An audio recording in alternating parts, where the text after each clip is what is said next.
There is some new and very unexpected MMO news today, and we'll get to the most salacious bit first. But before then, I want to ask, does this song sound familiar to you?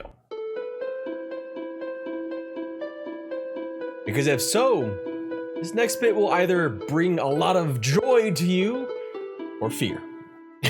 Perhaps a lot of fear. Is Richard Garriott buying back Ultima Online? That comes from a rumor uncovered by massively OP's Bree Royce, who must watch Twitter a hell of a lot more than I do because they found a tweet interaction from Richard Garriott that heavily hinted at UO perhaps falling into the hands of Richard Garriott once more, that is, Lord British. It's worth noting that the once more here is a bit murky, as Garriott had sold Origin Systems to EA in September of 1992, so Ultima Online was both an Origin title and under EA's purview, which it still currently is under EA's purview. Garriott and EA would subsequently have a falling out, and he'd leave 3 years later in 2000 to found Destination Games. His time away from Ultima Online has been at best mixed, mixing it up with NCSoft for Tabula Rasa, which was in development for 7 years before it released in late 2007, only to close in early 2009, basically a year or so.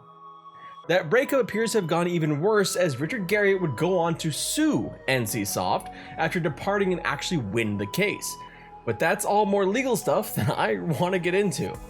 What we do know is that Richard Garriott didn't stop game dev after the Ultima series, which inspired the likes of Sven Vinke of Larian Studios, or Ultima Online, which provided a blueprint of MMORPGs going forward. Admittedly, a blueprint that would largely be abandoned for more theme park-esque games in the future. But to some, perhaps Richard Garriott should have stopped game dev, as his projects have been kind of bad at best, or outright scammy.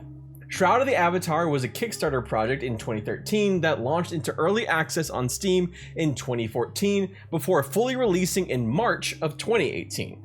I actually played the Steam version of the game when it was still in early access for a while. I did find some things I enjoyed about it. It was just a weird game. It wasn't really one thing or the other. It wasn't necessarily an MMORPG, and it wasn't necessarily an RPG. It kind of filled this middle ground. And it was definitely lacking in a lot of quality of life things that you'd probably have expected. It also seems to have largely gone down the route of pay to win if you look it up anywhere else. So quite frankly, to me, the game was not, it was kind of bad, kind of mid even before you get into the pay to win stuff, but that pay to win stuff might be the most concerning part going forward, because the next project of Richard Garriott was actually worse, thus the scammy part of it. Look no further than a headline from PC Games N in 2022. Ultima's creator is making a new MMO and it's built on NFTs. Fucking NFTs. Blech. While we may have lost the battle against pay to win and microtransactions in general in MMOs, I'm glad as a broad community we have killed off this short-lived trend of NFT MMOs. When as an MMO creator you're sitting up against this guy, that's not exactly good company.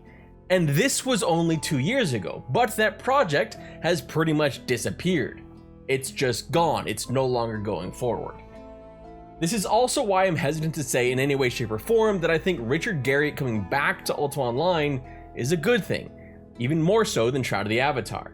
In his time since leaving UO and Tabula Rasa, he appears to have leaned heavily into all the worst trends in monetization for MMOs, and it worries me to think what any return to UO would do, which is a damn shame because both the RPG series Ultima and the MMO Ultima Online were pioneers that laid the groundwork for some of your favorite RPGs out there and favorite MMOs.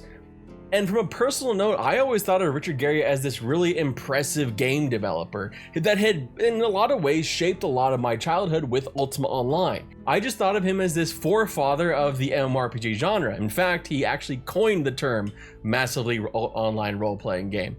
But like a few others, sometimes those people that create the games in your formative years, well, they don't live up to expectations sometimes, I guess. Though any return to Ultima Online could still bring with it a new influx of interest, as the game has mostly languished for years with very little to show as far as investment or development, with emulator servers in general exceeding Ultima Online's official servers in popularity due to the content and community. For anyone who's a fan of the IP though, it's a situation to watch. Could be good, could be terrible, could be nothing at all, and Richard Garriott is just stringing us on a little bit. And all of this is against the backdrop of Ultima Online currently running a beta test on their new server rule set, New Legacy, a server rule set that I'm working on a video for that right now, honestly, the best way I can put it is, my review is mixed. There are some things that I really think that they need to change, but we'll get to that in another video. In more not great news, I guess, not like this isn't exactly a super happy video, but we may finally know that Crimson Desert is not actually going to be an MMO. Crimson Desert will have a playable demo at Gamescom next week, and they're describing the game now as an open world action adventure.